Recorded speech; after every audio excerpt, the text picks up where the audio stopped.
This is the Atari 8-bit podcast.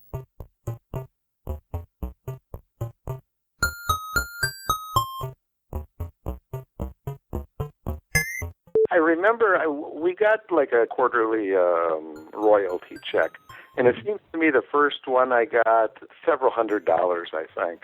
One of the next ones, it was like $10,000.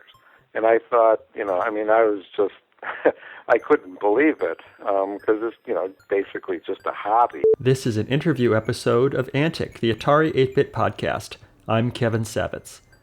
Al Casper published 3 programs with Atari Program Exchange. His first, Counter, was first available in the fall 1982 APX catalog. It won first prize in the learning category in that catalog. Counter was also released in a French language version by Atari France. Next was My Spelling Easel, which was first available in the spring 1983 catalog and won second prize in the learning category. His third program was Equestrian, which appeared in the winter 1983-1984 APX catalog, the very last APX catalog, and was the APX Olympic contest winner. Al also wrote an article called Purge, a quicker and simpler method for housecleaning diskettes, for Compute magazine, which was republished in Compute's Third Book of Atari. This interview took place on February 7th, 2016.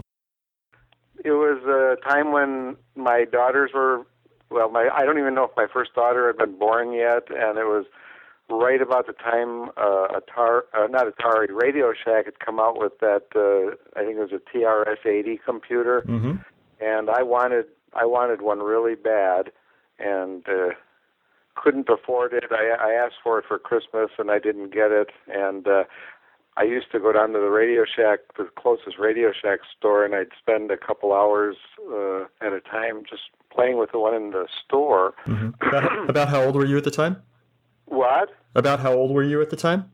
I'm thinking about 25. Okay. And I ultimately, I just didn't have the money to buy the Radio Shack one. I wound up buying an OSI computer. I think maybe it was called a Challenger 1, and it was quite a bit cheaper, but it wasn't much of a computer, and I wound up upgrading to a Challenger 2, which then I had actually put quite a bit of money into that, and then the place where I had got that Challenger, there was like a tech guy there, and he was really liking the Atari computer, and I started just kind of looking into that, and just decided it sounded like kind of a nice one to get into. And I just remember at the time, like, there was no discounts or anything, so I think it was like maybe $899 or something at the time just for the computer, and but I did get one, and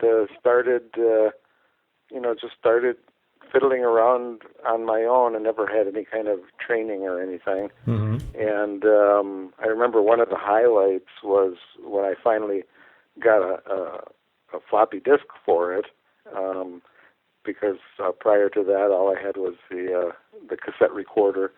And then I don't remember exactly how I became aware of the Atari Program Exchange, but I think I had submitted a Hangman program that I had made, and they didn't like that.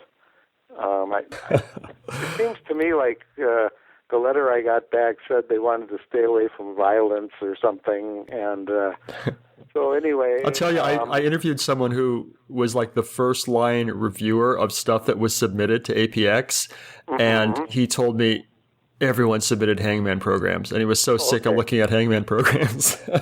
Yeah, and actually, the first program I wrote and got accepted from APEX was called Counter, and it was a program for teaching kids to count. Mm-hmm. And there was actually a little program that came with, I don't remember, one of the OSI computers that I bought, they had a program called Counter, and it did kind of a similar thing, but it was just real basic. It wasn't much of a program. So with all the, the graphical stuff you could do with the Atari, I just turned it into a pretty nice program, and they accepted it.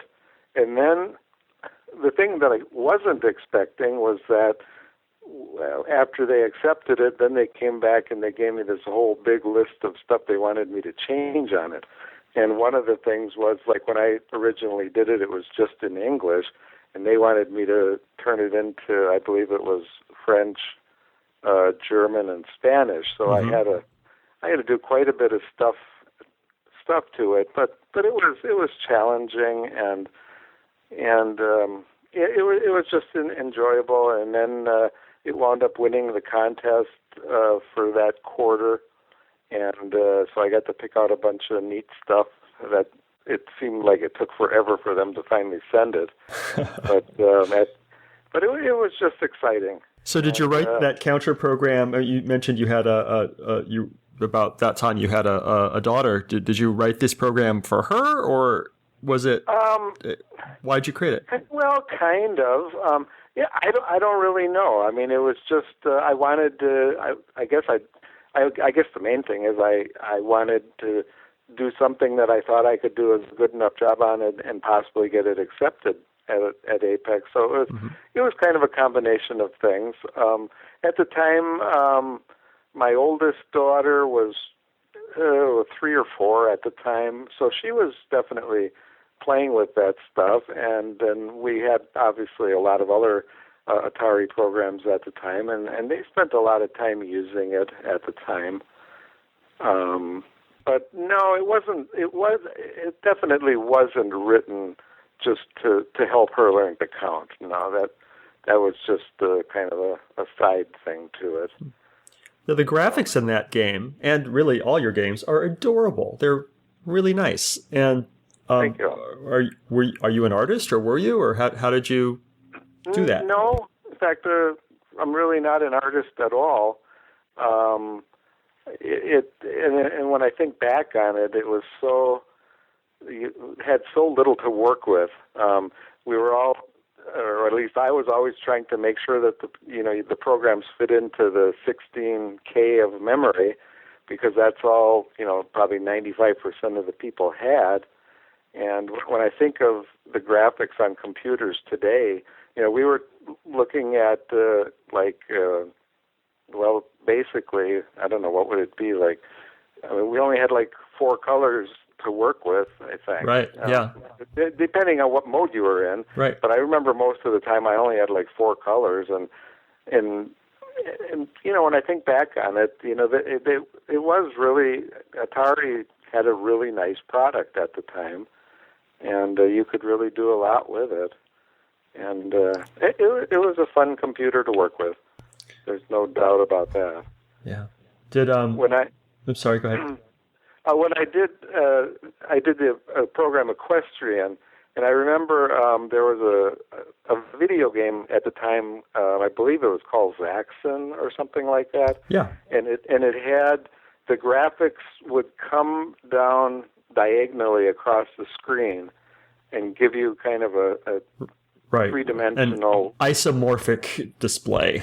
Yeah. So I don't know what it was called. All I know is I thought it was interesting, and I wanted to try and see if I could do that.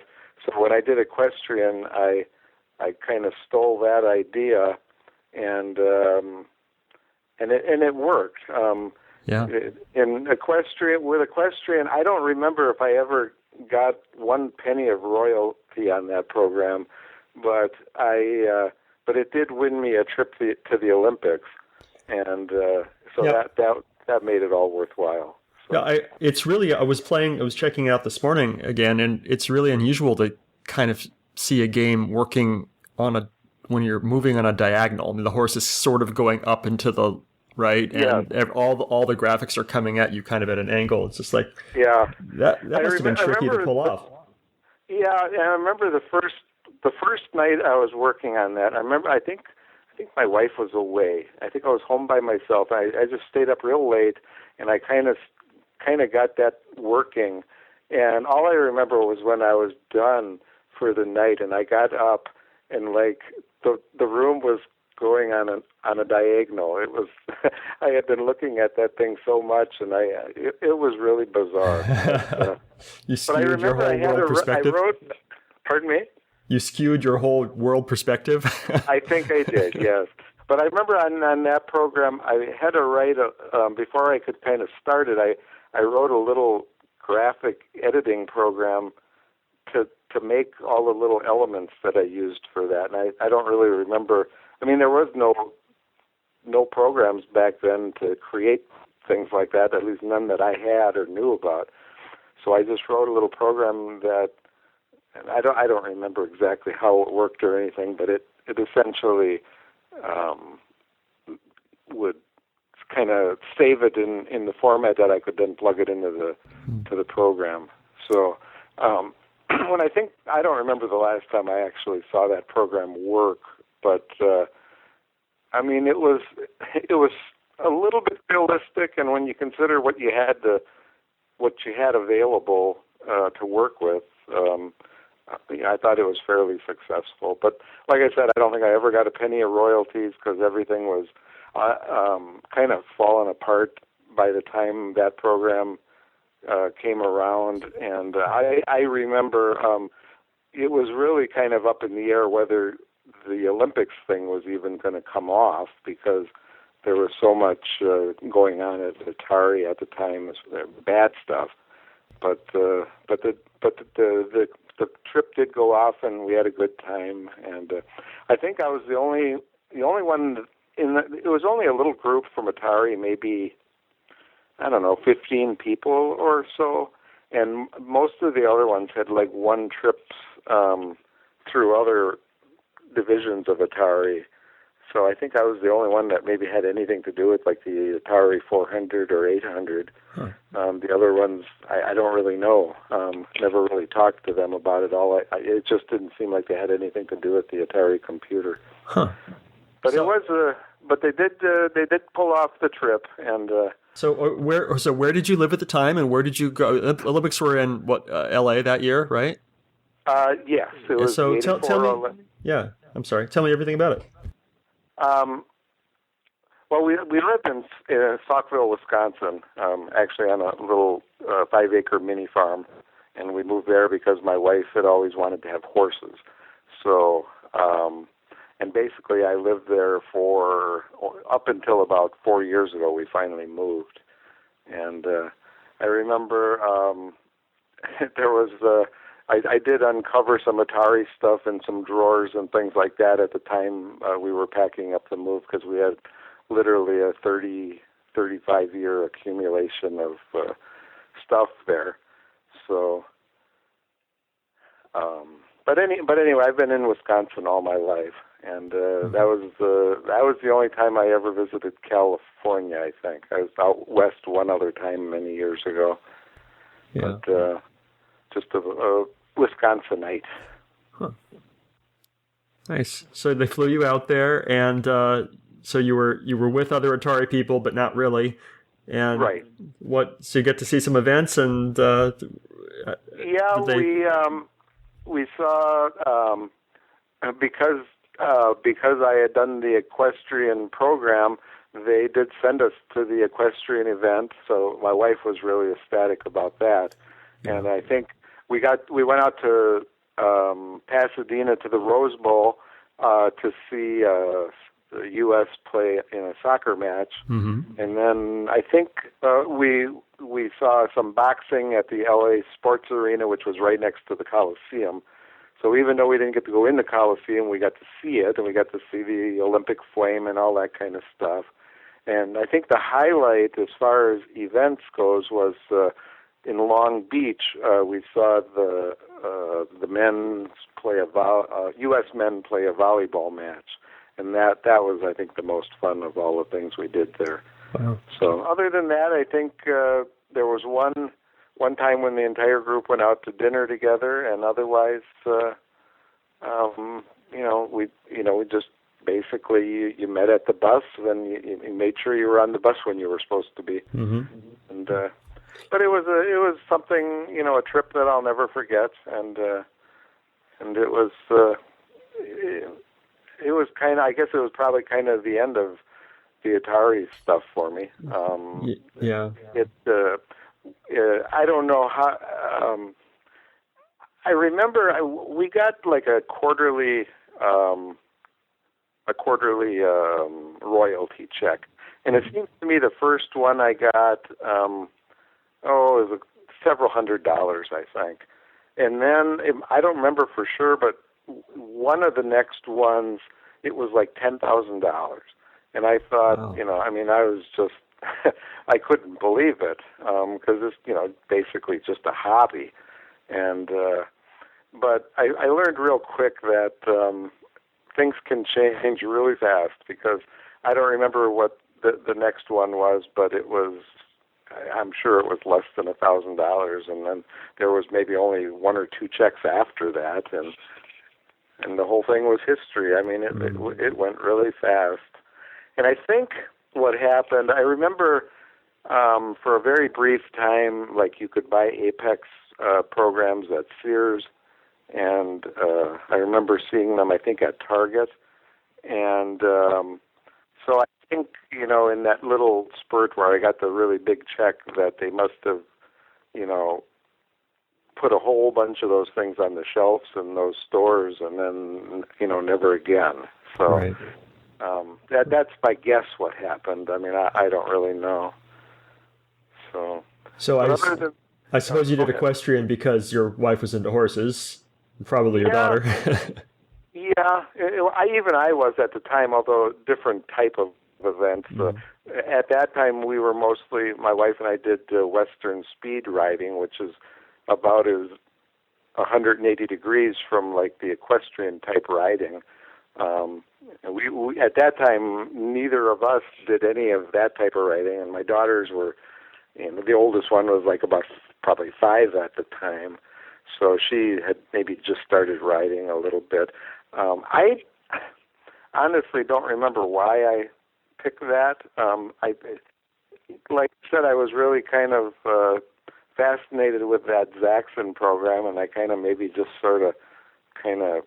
the idea came to me about a cross-country riding instead of, I don't even remember what Zaxxon used to do, but I think it just seemed like it was something that could work, and probably that's where I went from there. Nice. So, and I think I had written a couple of utility programs, and I think by the time, things were just going so south. I don't remember if any of them had ever even gotten accepted. If they did, it never went anywhere else. And I don't really think I ever had any contact with anybody after the fact. Like probably, like I said, after that Olympic trip, I don't think I had any communication. I probably didn't have any communication from Atari at all. There wasn't any more royalty checks or anything. Yeah, I think they shut it down. So the Equestrian was in the winter 1984 catalog, which was the last catalog, and it was a shadow of its former self. It was on small paper. It was only 8 pages, and you could just tell, it was circling the drain. And so they probably shut it down shortly after, which is why you didn't see any royalties off of that one. Yeah. Which is sad, because it was, technically, I think, your best game, and also of general interest, not a educational game for little kids. It was something anyone could play. Right. Yeah, I haven't done any programming really in the last maybe 20 years. I did. I'm a printer, and probably about 25, 30 years ago, I wrote the software for a PC-type computer to operate my business, as far as doing quotes and invoicing and a few other things. And I'm still actually using that software today. It's been a challenge because at the time I wrote it for a specific laser printer, and it's getting to the point where I can't get parts and anything for that printer anymore. And I did have a situation this fall where that it took me about 6 weeks to get one of those printers working properly, and I'd literally have to totally rewrite the software, and I'm not that good at it anymore. I don't. Every so often, I have to go in there and make a little change or something, and it's really hard to try and remember how I used to do it. And but I'm kind of to the point where I'll be retiring from printing in a few years, and I'm kind of burned out with that, and I don't really want to put a lot of time or effort into anything. So it's just trying to make things last now for a couple more years. Right. We'll see. The printer was a real challenge this fall, but I did get it solved. Good. So. We didn't talk about a couple of things yet. First of all, there was a French version of your counter program released by Atari France. Did you have anything to do with that or know anything about it? I don't know. Like I said, they did, when I initially submitted it, they did have me turn it into four languages. So I don't know if it was just the 4-language version that they sent, or if they modified it. I don't think I ever gave them. I'm trying to think. The source code, that one was written in BASIC, so I guess they sort of would. I don't remember, but they never asked me or anything about that. So no, I wasn't really aware of that. Okay, yeah, it was called Comment Comptor, and they changed the title screen to French, and I don't know. I don't speak French, so I didn't look too hard at it. And we didn't talk about My Spelling Easel, Spring 1983 catalog. Yes. That one, I honestly, I'm pretty sure that was just completely my own idea. I don't remember getting any, copying in any way or anything. And to be honest, I don't even, I have a little trouble even remembering exactly how it worked, but it was a fun program, and I enjoyed writing it. That's the one that I have the plaque on the wall from that one. The other plaque I had kind of turned all crispy, and the plates fell off, and when we moved, I threw it away. So, and I don't remember if I had any kind of an award from Equestrian. Other than the Olympics itself. Everything you wrote, as far as I could tell, won something. Counter won first prize in learning, and Spelling Easel won second prize in learning, and then Equestrian, it just says APX Olympic contest winner. So yeah, that sounds right. And when you were looking through those catalogs, did I have anything else that, like I said, I had a few submissions after. Excuse me, things started going south, and I don't actually remember if anything actually ever got accepted or not. Well, those are the 3 that are listed in the catalog. The only other thing I could find for you Atari-wise was you wrote an article in Compute magazine, which was then later reprinted in one of their books, Compute's Third Book of Atari. You wrote something called Purge, a quicker and simpler method of house cleaning diskettes. Yeah, and I actually, I don't remember. I'm looking at my bookshelf right now. Because when we were moving, we found a copy of that book, but when you're moving, you have a tendency to throw things into the not saved pile. So I can't remember if I saved that, but I definitely looked. It brought back memories, because I remember I used to get these little. I don't know if it was quarterly. I'd get these checks from royalties on that book, and I mean, they were really small, but it was a couple of years that I would get these tiny little checks for that, and so I thought that was kind of interesting. I do remember back at the when I first started it with the Atari, I had. Kind of in the same general time frame, I took the Heathkit course in microprocessors, where you built that little tiny blue trainer computer and learned how to program. I think that was a Motorola microprocessor. Mm-hmm. But then I remember having a book it was just called Programming the 6502, and really everything you needed to learn how to program in machine language was in that book. It took a long time to figure it all out, but it was a lot of fun. I really enjoyed using the assembler editor, and it was kind of something I'd always wanted to do, is write a program in all machine language, and that's what Equestrian was. And it was frustrating because you had to assemble, but every time you made the slightest change, you had to assemble it, and I don't remember how long that took, but it was, I don't know, maybe 2 or 3 minutes or something. So, you could make one tiny little change, and then you'd have to wait 2 or 3 minutes to see if it did what you thought it was going to do. And but it was a fun way to program, and I enjoyed that. And it was just I kind of fulfilled a goal that I had, was to learn how to do that. In assembly language, you mean? Yeah. Yeah. Nice. Oh, I hadn't realized that Equestrian was an assembly language game, but it makes sense. It's so smooth and fun. Right. It's fast. Yeah.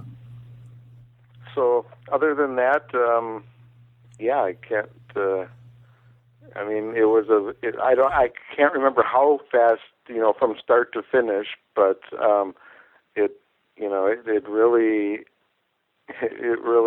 was like a roller coaster. It just went up really fast and came down, way faster than I think I ever imagined. I don't think I never really thought about, leaving my day job or anything like that. I think a lot of people did do that. And, back then it wasn't like going into the tech stuff like it is today, where there's so many jobs. I think it was kind of pretty risky back then to go into something like that. Mm-hmm. I thought those APX programs were mighty expensive when you consider, what $30 will buy in a program today. Well, I think those programs were all like $29.95 or something like that. Right. Yeah. Really seems fairly steep, but the computers themselves were really expensive too. The computer I have on my desk right now, I think I spent about $300 for the whole thing. So.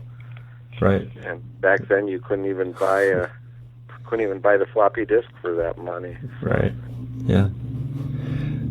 But I did enjoy it. I do have I have there's like a big photo frame with little cutouts of all the stuff from my stuff out of those APX catalogs and things like that. And I remember we moved 4 years ago, and I kind of voted to put it in the trash pile, and my wife overruled me and said, "No, we got to keep that one." Nice. So I still have it, and I'm glad. I'm glad she said that, because it did have some pretty special memories. And I have one Atari 400 left, I think, that is actually at my business, and it was actually used to control something on one of our presses. So I think that's the only Atari piece of hardware that I have anymore. Wait, and it's still in action today? Well, it could be. Although I don't think I've got any cartridges, or I virtually don't have anything anymore. Right. I have that one plaque on the wall. I don't remember if I have that book anymore, and then I have that one thing that my wife made me keep, which was the, nice. And it has it's a pretty nice thing, and it's getting pretty faded, but but I'm glad she made me keep it. So. Nice. I can't let this go yet, though. Hold it. You're saying that there's a printing press business that where there's an Atari 400 that if needed, it could be called into service to run that business. In some... No, not to run the business. It's kind of hard to explain, but one of the things I do is called foil stamping, and the foil has to increment. One sheet will print through the foil with heat, and like greeting cards and stuff when they have that like gold printing on it or whatever. Yeah. That would be gold stamping. And then the foil has to advance like maybe 3 inches before the next one goes. Well, what I did was I wanted a thing that could step it so that it would maybe move 1 inch, 1 inch, 1 inch, and then 5 inches or 4 inches.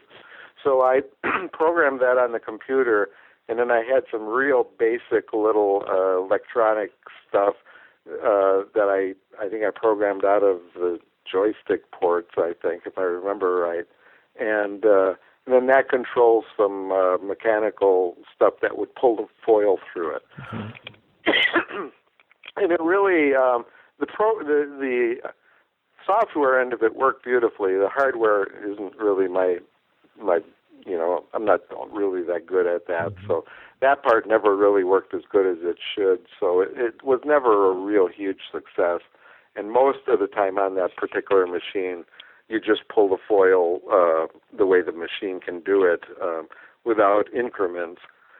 So, but yeah, it did get put into industrial use, sort of.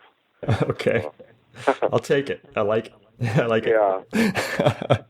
I'm a little bit better at like the hardware end of things now than I used to be. I have a really large, complicated Lionel train layout in my basement that the grandkids really like.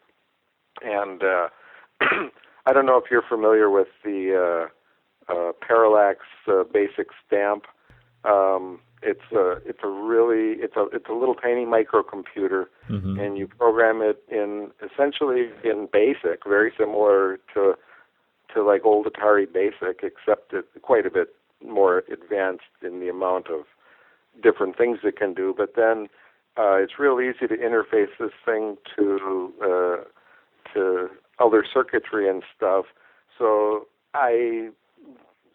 just this year I rebuilt a kind of controller for my layout so that you can program a whole bunch of things, and then you also the inputs and outputs like controls all the signals on my layout and certain timing on certain things, and it's just kind of a challenge because I never was very good at hardware, and this is a situation where you're doing both the hardware and the software part of it, and it keeps me a little bit programming something, because otherwise literally I program nothing. I've never gotten into the more modern programming era of like Java and things like that. It just seems so Greek from the old way it used to be done, and I just never could pick up on the terminology, and it was just difficult for me. So like for this microcontroller, it's very similar programming to what I'm used to, and so I enjoy doing that, and it's been pretty successful. If you can handle 6502 assembly language with the assembler editor cartridge, you can handle anything. Yeah, but it's just so vastly, the terminology is so vastly different. Yeah. And I admire what the kind of the programming that's done these days is unbelievable. But I'd like to see them do it. I'd like to see someone say, "You got to make this work in only 1 megabyte of memory. That's all you got," or something. I think they'd go nuts. Right. All right. Is there anything Atari-wise that we haven't talked about yet that we should have? I don't really think so. Everything that I had kind of thought about the last couple of days, I think we kind of went over. it was a special time, and I'll never forget it. But at the same time, like I said, it just went by so fast that was really kind of a shame. So, but yeah, I mean, it was an enjoyable thing. When I got that letter about a week ago, and my wife gave it to me and said, "Do you have any idea what this is?" And I said, "No." And I opened it up and I said, "Oh, you won't believe this." And I read the top of it to her, and she she was pretty surprised. We were both pretty surprised, but yeah, it's been interesting. So good. And I don't think we missed anything. Okay. All right. I think this will be my last question then. Okay. If you could send a message to the Atari computer users who still exist and who are still playing with their old machines, and you can send them a message right now, what would you tell them? Boy, all I'm saying is, I guess at the time I think it was the best computer around, and I remember just being really mad that when it was kind of announced right around that time that the PC was coming out, and I just kind of envisioned that it was going to give us some problems. But I think it. I mean, if it wasn't a spectacular computer, no one would even ever give it a thought again. So it was just a very special piece of equipment, and I'm glad there's still the interest that there is. Awesome. Great. Well, I have what I need. Thank you so much, Al. You're welcome. Thank you.